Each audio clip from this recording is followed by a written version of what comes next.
Hey, I'm Mitch. And I'm Greg, and this is Sidenote. A podcast where every episode we tell stories about and then debate a controversial topic. And then we research and splice in all the mind-blowing shiznit throughout so you are entertained while simultaneously learning. Today we are talking about breakfast. Greg is going to tell us about his breakfast-induced constipation problem, and I'm going to let you know how I grew up on literally pogos and pizza pops and basically trash for breakfast and how that has impacted me long-term in my life. And then we are going to have a debate over the age-old question, should you be eating breakfast at all in the first place? Today's Side Notes will be presented by myself, Greg, Mitch, and Rachel.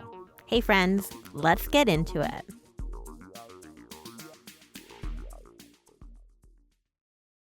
Hey. Hi. It's the Ross from Friends. Hi, guys. Or he does that. Oh my God, what? Ross from Friends? No. You weren't part of culture, were you? Oh my God, what do you mean? I obviously know who Ross from Friends. Pivot! But no, he goes, is that... Hey, whenever he's sad and they're like, what's wrong? Okay, I did that because I wanted to bring up something, which is the phrase that Monday sucks. Mondays suck. You know, and I was wondering, I feel like I've been in this loop my entire life. Wait, I'm sorry. What does Ross saying, hey, Monday, because he says that when he's in that kind of mood. Okay. And I was like, it's Monday, and I just want to talk about how Monday Ross suck. is very Monday. Phoebe's Thursday. Continue. Yes, Phoebe's Friday, okay? Phoebe is my favorite character. Yours. What's yours? Phoebe, yes, obviously. I feel like that's every gay. Okay, I just want to say, how do you get out of the loop of Monday sucking? My entire life, it's Sunday blues, Monday sucks. And it's why am I living in this insane repeated cycle of not being able to just be here's how I make Mondays better? Okay, so I listened to one meditation podcast yesterday. For the first time in your life. Suddenly I heard it blasting on the speakers and Greg was I'm feeling really great, Mitch. I had a bath and I listened to a meditation podcast, and I think that honestly you need to understand that you need to become the ocean, and there will be waves. I cannot. No.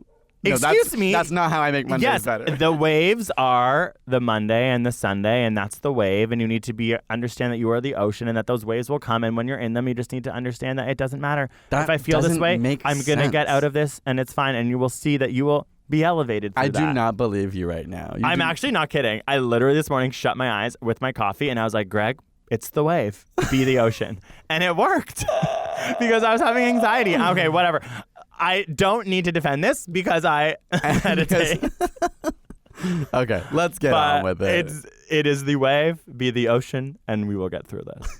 Oh, what did we learn this week? Mitch, you go first because, you have vengeance. Okay, mine's a study I just saw come out today, but it's also linked to one I saw about a month ago, and I thought, hey, I also kind of want to make a video on this. Whoa, you read a lot of studies. And we just released a video on brushing your teeth, and this video is related to that. So it's about fluoride. This video, you mean this? Sorry, this study is related to the brushing your teeth video because it's about fluoride, which goes in the water to help protect our teeth. So we have fluoride in our toothpaste, and many, many cities in the world have fluoride in their water system. Is this something the government has control over, right? Exactly. Iodine? Okay. And so a few years ago, it was 5 years ago, Windsor, Ontario voted to remove fluoride from their water, and Alaska also did this, and a study just came out that shows, surprise, surprise, huge increase in cavities in Alaska and Windsor. Windsor's spike in tooth decay was up 51% in, I think it's between kids. Why would one vote to not? Well, there's been some it's I was looking into it, and there's no official organization that's opposed to the use of fluoride in water. In fact, almost all legit institutions promote it, but there's still, it's kind of they don't want the government in their life. Maybe it's a bit of that, and maybe it's a bit of fluoride is a corrosive chemical. We shouldn't be putting this into our water system, but it's obviously changing. It's a protective measure. And so Windsor, as an example, is now... Oh my God, is Windsor embarrassed? Probably. They have to spend $850,000 just to reintroduce it into the water. Isn't that crazy? What do you mean? What, that's dilute it in? No, that's the cost, I guess, of the program to reintroduce it after they voted it out 5 years ago. So it's not cheap. I mean, that's Windsor's not a very big city. Though, but I'm also... Oh, okay. Because I'm that's also not as much money as I maybe would have thought. Yeah, but that's an indie for a movie's city budget. of Toronto, Windsor maybe has a few 100,000, 300,000 people or something like that. Yeah, that's true. It's close to Detroit. I love Detroit. And no offense, Windsor, but all I know of it is driving through it to get to the D. But yeah, that I thought was interesting. It's just kind of like goes to show, like, let's just listen to the science. And it's fair to have concerns. It's fair to say, hey, fluoride's corrosive. Should we not test this? But it's like it has been tested in small doses. It's actually like good for our health to help prevent it. Not good for our health, but helps prevent against cavities and problems with teeth, especially. So like literally everyone in Windsor is going like 1, 2, 3. Oopsies. Mm-hmm. All right, what did you learn this week? Okay, so mine is about penguins, my interesting fact, because seriously, everyone loves penguins. Yeah, I was going to say, there's not a single person that doesn't like penguins until they're gay. You know what I mean? Like, until the penguins are gay. Oh, you mean like homophobes existed? Yeah, exactly. Yeah, that's true. There's like those cute little penguin boyfriends that like took care March of of the Penguins, literal blockbuster. Like, whenever Planet Earth tries to market their show, they're like, there's penguins. Exactly. So, penguins in the Antarctic, they found by studying their poop. That they now have pathogens that have only been able to be passed on to them by humans. So whether it's from tourism into Antarctica or literally scientists going to Antarctica to study them. Oh, no. But the other thing is like, we're always like humans, like Anthropocene, like we're the worst. But they're also like, maybe it's migratory birds coming from like where humans are in South America spreading and like going diseases. to Antarctica. Okay. But they found that they have the bacteria Campylobacter jejuni. Oh, wow. That sounded like a song. Which, that's exactly how you pronounce it. So do not question me. And it's the bacteria that causes you to have food poisoning. So they and it's a human pathogen. So it's like literally somehow these penguins have got it. Whether it's the tourists vomiting overboard on their cruises or whatever, they ended up with the pathogen that actually causes food poisoning, among with many others. So they obviously are saying penguins. that this could be an issue with the penguins. 24 species of I think obvious. I don't know. I'm not going to say some random number, but it wasn't all the penguin species that got it, but 24, which is a significant amount. So it's just a new issue for them chilling on their Antarctica. That's now all these humans coming in, and then now they're starting to get a little bit sick. Oh, is it like deadly? Should we be worried? Well, it's more of those like in the future we need to be concerned. Like obviously some penguins have died and some penguins have gotten sick. It's more just like they didn't really think about the impact of that. But I also didn't realize, but humans can pass on pathogens to animals. Like you forget about that. Okay, I vote that humans can no longer explore like beautiful nature landscapes. And it's literally like that's like so, you're like we've explored enough. We're planning a trip to Panama to like go to the rainforest. Yeah, we have to stop that. We can only go to space. There's no more exploring Earth. Oh my God, that's Earth. All right, fine. Right? Stop. You don't have to Save tell the me penguins. twice. Don't have to tell me twice. Story time. Story time. Story time. Story time. You know, this podcast is about controversial subjects, and I think there is nothing more controversial than the concept that is breakfast. Mm-hmm. That's but actually it's true. like not a joke. Like if you bring up breakfast, if you're ever like your date's getting a little awkward, your Tinder date, it's like, what do you eat for breakfast? Like that always works. Mm-hmm. So breakfast for me is a passion. It's something that I love. It's something that I've grown up with. It's actually a part of my literal identity. Ever since I've met Greg, it was like, you have to eat breakfast. You're not going to eat breakfast. You're going to die. Okay. We're going to get into that later. Exaggeration much, but okay. So my parents recently came up to me. They're like, Greg, can you stop talking about us on the podcast? So I'm not going to say my parents. I'm just going to say when I woke up in the morning, this is what was served to me. So my family, cereal. That is what we ate. Like, I never really even thought about the concept of, like, eating something else for breakfast. And when I met Greg, he did not know how to make an egg. Okay, I think that was a joke. I was kidding. No, it was not. I'm just saying, reinforcing that you only I was really embarrassed about that, but now that I think back on it, I'm like, I literally only at home had eggs. Like, I was a revolutionary. No, we only had eggs at like Christmas. Like the concept of a special occasion, like egg breakfast, like bacon and eggs, never happened. It was cereal every day. Okay. But like not only was it like cereal can seem exciting, but it was like the main staple in my house was shredded wheat. Do you know what this is? I do know what it is, but I didn't know it existed in the way that your family ate it till I came to your house one time. So I literally, when I would drive by farms and see like stacks of hay, I was like, that's shredded wheat. Yeah, like that's what I eat. I knew what shreddies was, or like the little sugar covered ones. Interested in why shred is in all of these words. But so shredded wheat is this weird like rectangular block of wheat that the way it was posed to me to eat was that you run it under hot water so it gets soggy and warm. And then you add milk to it, and I loved it. And then I would put like all brand buds on it. Like in your hands you run it under hot water? No, or you like... put it in the bowl. Okay. You put it underneath the sink / top. You turn it to warm. You warm it up, and then it gets soggy. You empty the water out and you add milk. That's like that you have to go to jail for that. It's not like it says to do that on the box. I'm like, I have no idea where this came from. This is my culture, you're okay? This is white culture. Why can't you just let the milk soak into it? Literally good question. You'd have to ask the ingenues, the entrepreneurs of the shredded wheat movement. But okay, so that was one thing. All brand buds. Also, Shreddies is what we got, and our sweet cereal would be Life.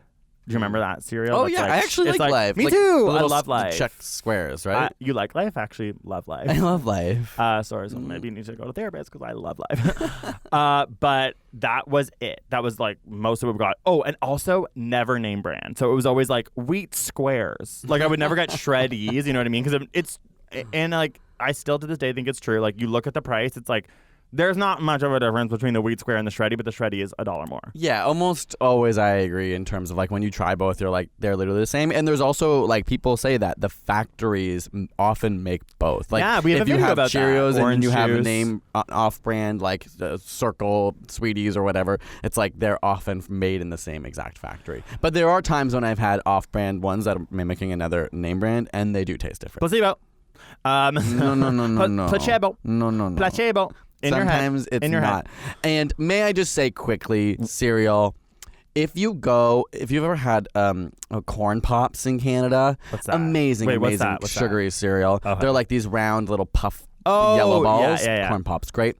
Don't you dare go to the States and tell me corn pops are good because they're disgusting. They're like flat. They're a fully different cereal. What are you talking? Oh. It's the same brand, the same imaging, but when you get it out of the cereal box, it's a fully different thing. Like flattened? It's like, and it tastes different, and it's like they just ruined corn pops. I love those little idiosyncrasies, those changes, those differences in culture between Canada and America. Like we have milk in a bag. Yeah, if you're American, believe it. We have milk in a bag. Milk also goes to cereal. That's why I brought it up. Mm-hmm. So obsessed with brand, obsessed with the idea of brand. Ate it my whole entire life. Sometimes I would see sweet cereal, and my parents were so good at it that I was actually like, that's disgusting. So then, flash forward. It's whatever the year was that, again, we're going to talk about Bangladesh. And I eat bran every morning, like on like to the T, 8 a.m., big bowl, all brand buds, even like maybe those weird stick brand versions, like whatever, brand. We go to Bangladesh, we arrive, and we are almost immediately on this sort of like weird, what was it?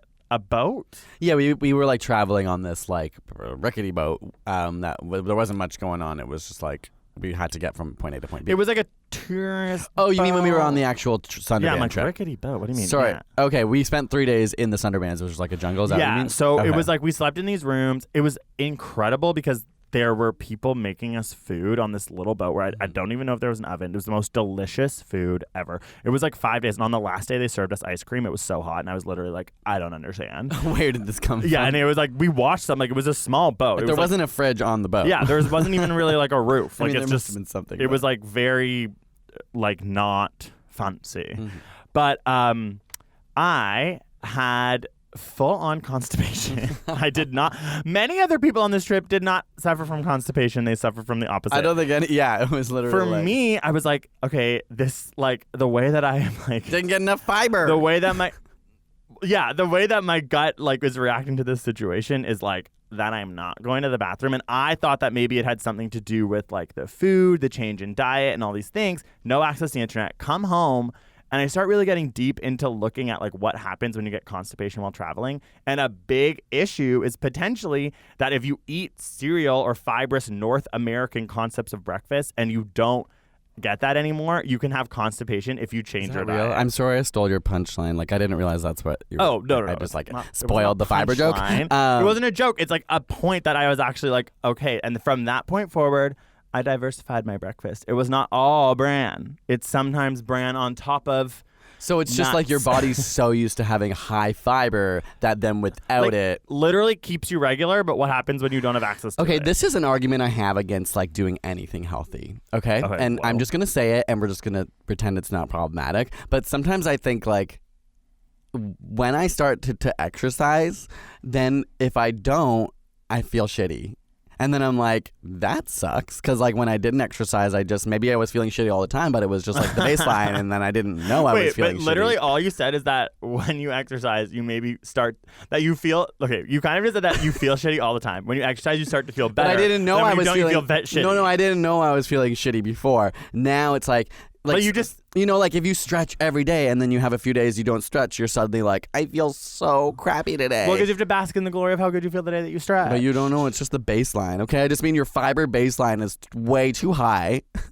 And if you just were like me, like I've never been constipated because I don't have a healthy fibrous diet. Well, I did change it after. And the last thing I'm going to say about this same trip is we went to Nepal. And at this point, it was Bangladesh, India, Nepal. When we were in Nepal, I was like, I cannot eat rice and lentils for breakfast anymore because that's all that you would eat. What's it called? Dal? Yeah. Dal. So they eat like what a lot of North American, I'm going to say for myself, like white people would think of as like a dinner meal at a South Asian restaurant. But that's what they eat for breakfast because they're obviously a different culture. And when we were sitting with this which I was so into. Yeah. But no. Well, eventually I was like... We all were like, No. The problem wasn't breakfast for me. I love a hot breakfast, but it was more like difficult to just have the same. But for me, I was like, all the time. For breakfast, we're going to do this one more time. Okay, interesting. But they said, we met these people in Nepal who had actually lived in America for a while, and they felt the exact same way about cereal. They were like, how? Like, I can't meet these people in Nepal. It was my family. Oh, yeah. We stayed with my family. How are you related to them again? They're like my mom's cousins. Your mom's cousins. Yeah, sorry. They were living in America, and we're like, we need to go home so we can get our dal breakfast because we're always out eating eggs and cereal, and it's making us feel sick. And I was like, that's so interesting to think about that like dichotomy. Anyways, that's like, if you want me to keep talking about cereal, I can because it's a literal passion. And what? Poop. No, I don't want. No, that's not my passion. Cereal is my passion, and they go hand in hand sometimes. Whenever we travel around the world, we're always very surprised at what people eat for breakfast. So today, right now, we're going to break down some of the popular types of breakfasts around the world. Everybody wake up in the morning. It's breakfast time. Let's go. In Canada and the US, we focus on cereal and milk products like yogurt, #Chobani. We love eggs, toast, pancakes, and of course, bacon or sausage. Just picture what you eat at Denny's. Pancakes, bacon and ham, butter, toast, and berry jam. Moving down in North America geographically, we get to Mexico. Breakfasts here often include Old Spanish and Portuguese dishes like migas, which in Mexico is a mix of scrambled eggs and tortillas. They also, of course, have birthed the huevos rancheros, which is now a trend here in Canada. And the basic dish consists of fried eggs served on top of tortillas with salsa and chili peppers and onions and cilantro, refried beans and avocado. This is what I always order on a brunch menu. It's delicious. A check for two. We've enjoyed brunching with you. Getting to the Caribbean, fruits factor in significantly to what you eat in the morning. Jamaica actually has a focus on a fruit called ackee, which is in the same sort of family as a lychee. They'll also eat it with fried plantain in the morning. Fruits can also be paired with salted fish to provide some of the savory flavors. Moving into South America, in the morning you eat a lot of meats and eggs. In Brazil, a favorite breakfast dish is feijoada, which is a soup actually consisting of beans and meat. When I was in Colombia, breakfast revolved around arepas, which is sort of like a sweet corn cake, and it's often served in the morning with eggs and meat, but sometimes just butter and jam. Now let's move across the ocean to Egypt, where there's a dish known as ful madamas, which can be eaten in the morning but also at lunch, and it's made using fava beans and chickpeas. In Ghana, breakfasts often include wakiai, which is made of rice and beans. Moving geographically north to Europe, there's always a little bit of starch in the morning. For example, Germany prefers to serve its breakfast with freshly baked bread. And of course, France, is home to the croissant. Moving east to Asia, fish and rice will be really popular in the morning, and in Japan, there'll also be a focus on tofu. While in a place like Thailand, there will be rice and there will be fish, but there'll also be pork. This is just a small sampling of what people wake up in the morning and put into their stomachs. And we want you to tell us what you eat every morning. Use the hashtag Sidenote Podcast and tell us. For me, I would write hashtag Sidenote Podcast. Different types of cereal mixed with nuts and dried berries and milk. And if I'm lucky, I'll eat an orange. Wow, that is boring. Cereal is not my passion, but I did quite like breakfast growing up. But I'd go into phases, okay? So for me, I would start some days, I just wouldn't eat breakfast. But crazy. What you need to know about my family is that they're the complete opposite of Greg's. And every morning for breakfast, there was cereal, okay? There was sometimes cereal, also, but it was I still go to your house. Amazing. We have this treasure cupboard in our house that's literally a ginormous cupboard that you open and you get your cinnamon toast crunch, your Fruit Loops. It's like a nutritionist's nightmare. Yeah, it's just pure sugar foods, corn pops, all these things. Also some Captain Crunch. There's chips. There's hot chocolate. This is the magic popcorn drawer. There's granola bars, but the one's covered in chocolate. So my experience with breakfast growing up, that was only half of it. The other half that I leaned into a lot more was Pogos and Hot Pockets and literally these things that, see what I mean? I love hot things for breakfast. Pogos, never had one, didn't know what they were. You've never had a No, Pogo. until I went to your house. Explain. Does everyone know what a Pogo is? A Pogo is just I thought a they little were carnival food. Oh, some people call them corn dogs. Yeah. So at a carnival you get corn dogs, but they're basically Pogos. That's you when you say a corny joke. You're a corn dog. They just literally have a disgusting hot dog covered in batter bread that's deep fried. What is a not disgusting hot dog? All hot dogs. Oh yes, are disgusting. now I hate hot dogs probably because I have an aversion from eating so many as a kid. But in this way, they're much better. When they're wrapped in a deep fried bread, batter. and then you put some mustard and ketchup on, and for then you breakfast. That was my breakfast nearly every single morning. Either that or a pizza pocket or a hot pocket, which are different. And I have my very strong opinions on pizza pockets are good when they're 3 cheese, no meat in them, but hot pockets are good when there's meat in them. Okay, kind of a connoisseur, and honestly, if you opened up a hip West End hot pocket restaurant, it would do well. Oh, that's a good idea. Also Pop-Tarts. Those were another thing if I were to have sweet, because you could heat them up at the same time. You could put them in the toaster, you could put them in the microwave, and it was just a warm, sweet, gooey treat. This is what I had for breakfast my entire life. What? No. I Your did. entire life? My entire life. Was there never a discussion of you ever, can't have that Pogo for breakfast? You can't do that. We come from different backgrounds. My family didn't know that. I'm not joking. What do you mean didn't know that? I'd never heard of brand in my life. Never heard of a making sure you eat healthy. To be honest, but growing were you up, ever my parents were always not punishment, but they were you can't they like to be you have 2 cookies if you eat your broccoli. Was there ever that kind of stuff? No. So if you my give mom a kid would a Pogo first thing, how are you gonna Well, my family also had much more people in it than yours did, right? Yeah, we had you have more 4 kids, 4 kids growing up, and then 2 more came later, and then we had 2 dogs, and then a cat, and it was just a busy household, I think. So having quick, easy breakfast things in the morning was essential for my parents to be able to deal with the kids running around. Cereal's quick. I guess you're right. But okay, I'm just saying health wasn't a concern. But so flash forward to my life now, and recently we did a video on our microbiomes. And we took these tests to figure out how diverse our guts are. And our microbiome is what, Matt? So your microbiome is the bacteria that lives in your gut and in your body that is now they're realizing it's affects your mood and your general health. And it's if you're a scientist, it's the microbiome and you're young and you're trying to figure out what to study might be a good one because it's just it's trendy. It's on the up. It's a part of biology that's untapped. But there really is a lot of crazy something they things. found out now is it's what you eat before the age of 6 defines your microbiome for the rest of your life. So we do this microbiome test, and Greg has you can get between 0 and 1, and no one can have 1 because that's infinite diversity, but more diversity is generally good. Greg has a 0.96 or something, no right? Big deal, but contrary to popular belief, based on my 99.9% Northwestern European genealogy, I'm quite diverse in my gut.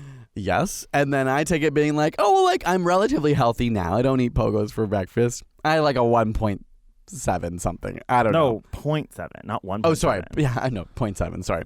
Oh my gosh. Yeah, I tried to trick you for a minute. But also, people need to know that the reason for that is that in a lot of these processed foods and things like this are a lot of like chemicals or lack of nutrients that make your microbiome less diverse. And actually, it's not just eating bran that helps, but in fact, they found out fiber is like a really good prebiotic for your gut bacteria, but also eating diverse types of foods, which I think is also like when you eat junk food per se, you're getting just like a small slim pickings of nutrients. That's why sorry, I'm just trying to explain why yours would be less diverse than mine based on eating pogos for breakfast. Yeah. But sad to me. But how can parents? You can change keep your microbiome. Up? How can we keep up with all this? You cannot really. You can minorly change it, but they said like so much of what I ate as a kid defines my microbiome for the rest of my life. Yeah, too late. Unless I get a fecal transplant. Yeah, do it. Get someone else's poop up there. No, like you can do it. You can change it. And you know what? It's true. Like even like. Whatever. You had pogos for breakfast. You only live once. Like, that's amazing. True. I had a really good youth. Yeah, and the only benefit of this that we will end on before we move into our debate is that whenever I go to Mitch's house and I see this cupboard of gluttony, I can't resist myself and I go crazy and I eat so much food because, like, no one's stopping me.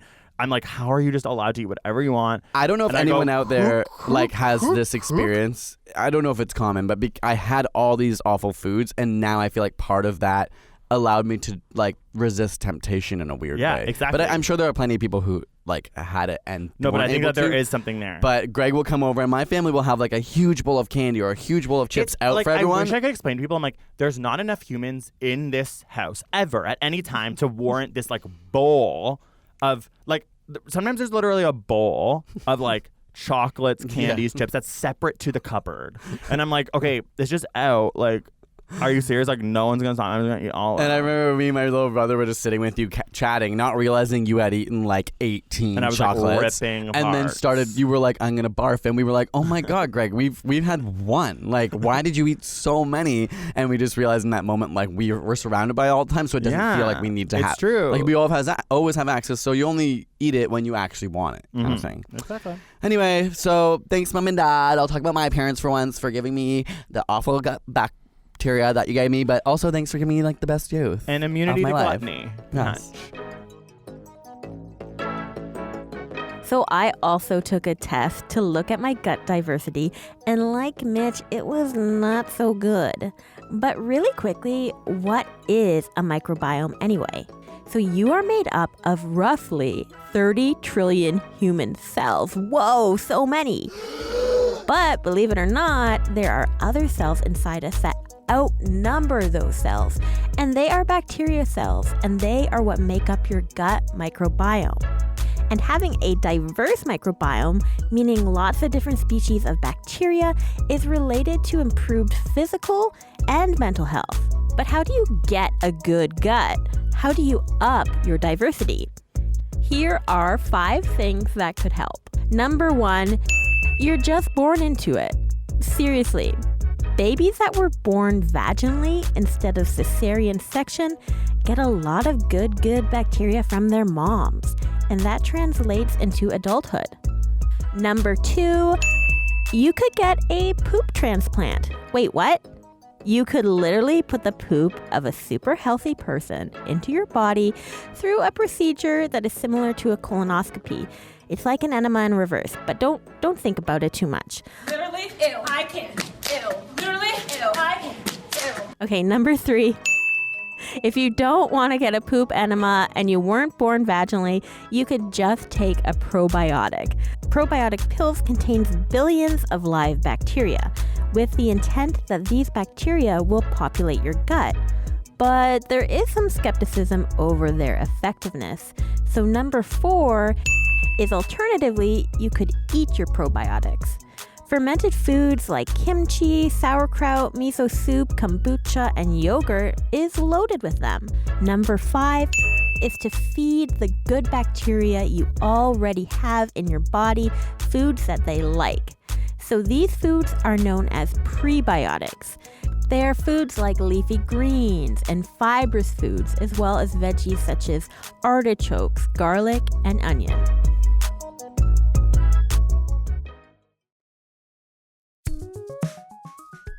just wanted to take a quick second, as usual, to thank you guys so much for watching and sharing our podcast. You've been tweeting us and Instagramming and tagging us. Love it.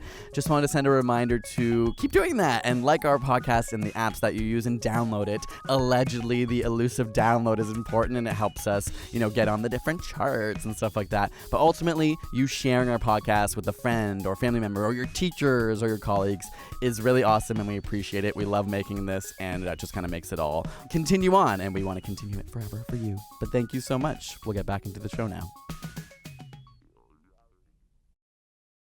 Based on the fact that, as I said, my cultural identity is breakfast, I'm going to be arguing. Surprise, surprise. In this debate that breakfast is a pro. I am a pro breakfast, and you are what? I am a no-go for breakfast. A con. Okay. So, Greg, I think you should go first because that's a classic statement. Breakfast is the most important meal of the day. So, are you ready? First, yes. Are you ready? Okay. You can start now. Debate time. So, your body, as we all know, relies on nutrients to survive, to move, to think, to exist. Okay. After a whole night of sleeping and assuming not eating anything, it makes a lot of sense just intuitively that you need to wake up, get some glucose, get some nutrients in there, and get some liquids in there. So a famous nutritionist from the 1960s said you should eat breakfast like a king, lunch like a prince, and dinner like a pauper. Not the gay sniffing drug that loosens your anus, but a pauper, P-A-U-P-E-R, means a poor person. Rude. So according to the latest evidence, though, this is essentially true-ish, not necessarily to that extent. Again, 1960s, there's more advanced knowledge to this. Yeah. And they think that we should be consuming around 15 to 25% of our daily energy intake at breakfast. This is according to science. So a large growing body of evidence. 1 minute. Oh my gosh. Supports the claim that breakfast is a really important meal. Not necessarily the most important of the day. That's not what I'm arguing. I'm arguing that it's important. Okay? So, one study found that adolescents who eat breakfast have been shown to have better memory than their peers who skip breakfast. Interesting, because I like to enjoy memory.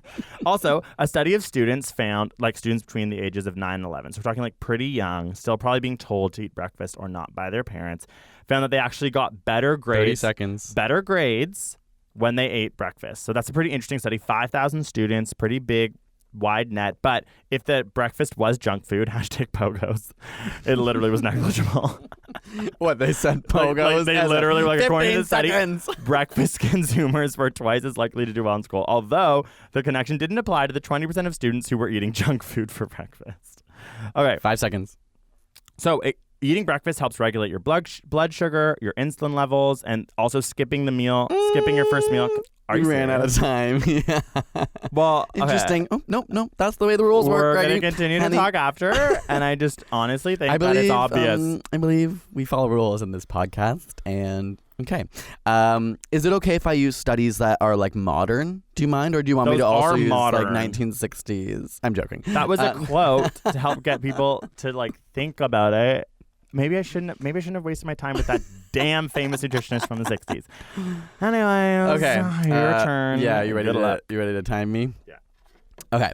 Tell me when to go. Duh.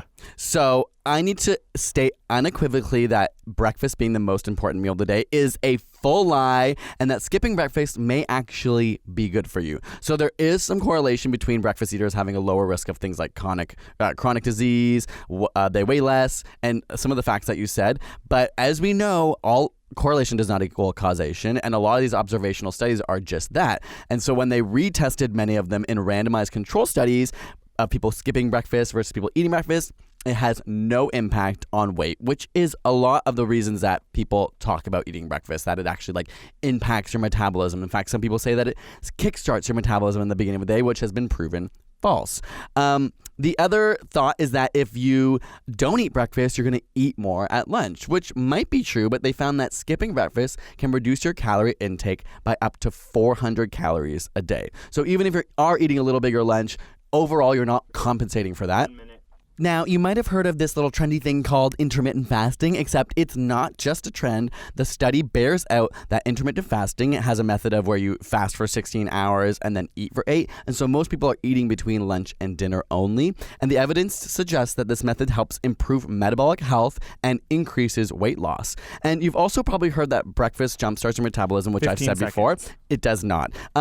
Eating a lot of food as soon as you wake up can also make people nauseous. Not for everyone. If you feel sick, if you feel bad by not eating, just do it. But stop telling all of us non-breakfast eaters that we have to, otherwise we're not going to be healthy, okay? Get over it. Wow, well planned. Maybe you just didn't have as much information. Okay, whoa. You gave us a quote, okay? Get over it. I want to talk about this. I'm not talking about losing weight. I'm talking about being healthy.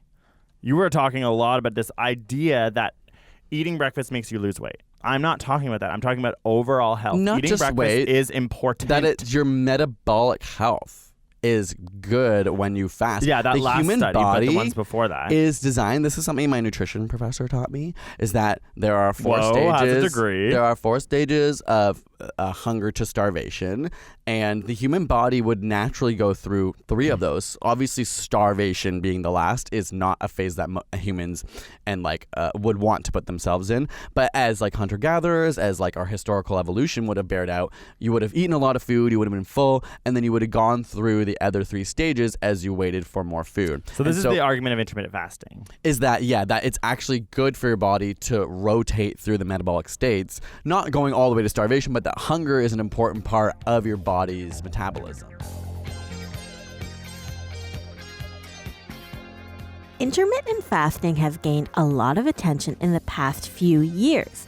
So real fast, get it? Fast like fasting? Okay, what is it and why would someone do this? There are a couple of popular options. Some people fast every other day, which is known as alternate day fasting.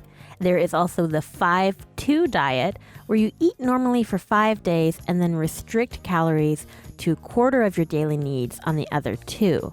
But the most popular is time-restricted feeding, sometimes called 16-8, where you would fast for 16 hours and then eat within an 8-hour window. Most people would do this for weight loss, but there is some evidence that it could help you live longer. I'm gonna live forever. So how does this work? The 16-8 diet focuses on time restriction rather than calorie restriction. So you literally eat the same amount of food, but over a shorter period of time. During the 16-hour fast, your gut releases the hormone ghrelin, which is known as the hunger hormone. When ghrelin is released, it signals the breakdown of fat as an energy source. Fats are broken down into ketone bodies, which provide more energy than glucose. This has been tested on mice, and they found that it, can reduce inflammation, reduce tumor growth, help the mice live longer, I'm gonna live forever. and lose weight. But the studies on people are more limited and have not been able to consistently show that patients lose weight on this diet. Like so many things, if you are considering intermittent fasting, it should be done under the supervision of a registered dietitian. And experts say that any diet that encourages restrictive eating schedule really should be approached with caution. So, interesting point. I find intermittent fasting. I've been reading a lot about it recently, and you're right. It does work. But the way that you intermittent fast is quite an intense process. It really, I do think that it's important to know that a lot of the things that we're talking about are not people who are deciding to commit to intermittent fasting. We're talking about people who may be on their on-the-go life, or like you said, they're nauseous in the morning. They're skipping breakfast, but they're still going to continue to eat the rest of the day. That if you can find it within yourself to eat a balanced breakfast, then I really do think it is the healthiest option, and breakfast is important because of the reason that I said, and because of the way that. So what I want to retouch on is this idea of correlation, because they found that people who end up being healthier and generally feeling better are also people that tend to smoke less, that tend to be more organized. People who tend to eat breakfast every morning are just generally not better people, but they're just better at those aspects. Maybe you're right. We can say the correlation causation thing all day, and in fact, that's pretty much all this podcast really is. Because when you make a debate with science, we're going to be pulling from studies that are always going to be trying to make a causation that maybe is not necessarily 100% true. Like when we talk about those 5,000 students and the fact that the ones who ate breakfast had better grades, you're right. There's so many other things there. Parents who make their kids eat healthy breakfasts maybe are also probably the ones who are more going to invested. study harder. Yeah, exactly. So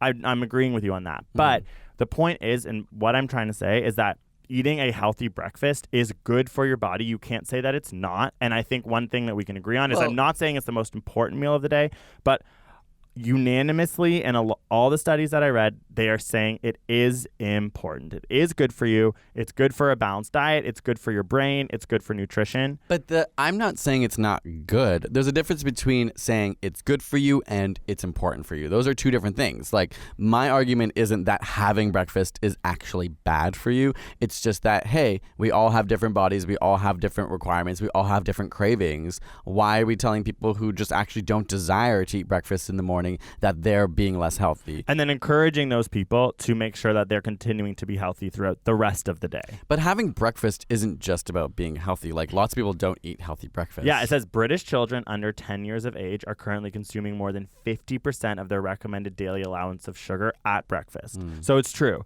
I agree. Like, you can't just assume consuming anything at that time, like eating pogos for breakfast, is actually not a good thing. Then you're right. Maybe it would have been better to skip. And especially if all these kids are eating so much sugar. And also in Japan recently, a scientist found out, he did a test that obviously is extremely flawed.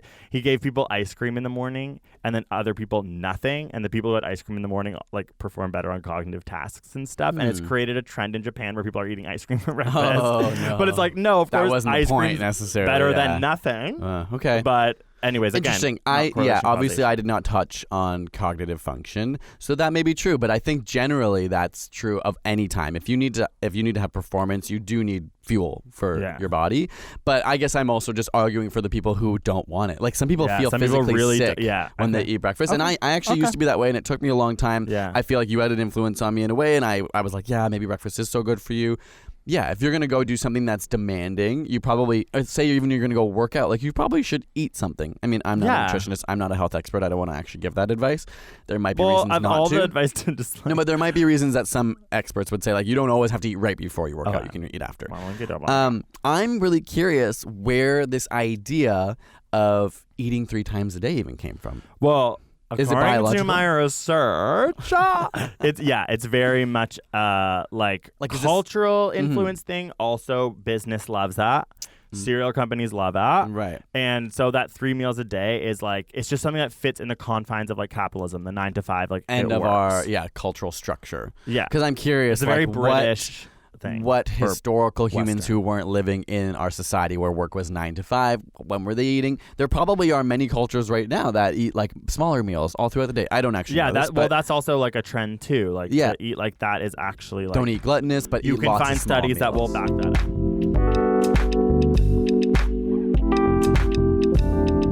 How did we end up with 3 meals a day? It actually wasn't always the case. In fact, early colonial folks were used to eating just one single meal. I ate 1 meal a day for 30 days, and here's what happened. I don't know how they did that, but it was referred to as dinner, and it was right in the middle of the day. This was sandwiched between breakfast and supper, but at the time, that was more glorified snacks than proper meals, which was usually literally just leftovers from dinner. I am so full! Those are the best scraps I've ever had! The drastic shift actually occurred during the Industrial Revolution, and that's because people's work schedules began to change, meaning that dinner was pushed later and later into the day, and as a result, lunch was invented.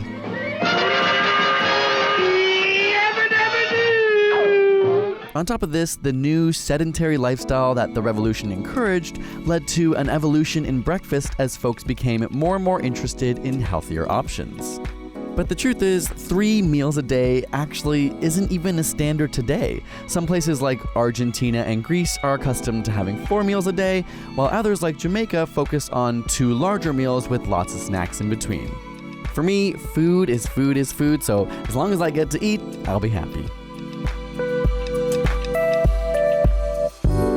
With this podcast and with all of science, what's so interesting is like you can find studies to back your things up, and the overarching opinion is something that you need to form, and like meta-analysis, for example, are important for that reason, but even those can be flawed. It's why science is so interesting and so exciting because it's so nuanced. Yeah. But it's also why it's a hard thing to make everyone interested in because everyone's like, just give me the answer. And to even like believe, because sometimes it's interesting, it's like, even if something is healthier, it's sometimes I feel like I won't feel better if I do it.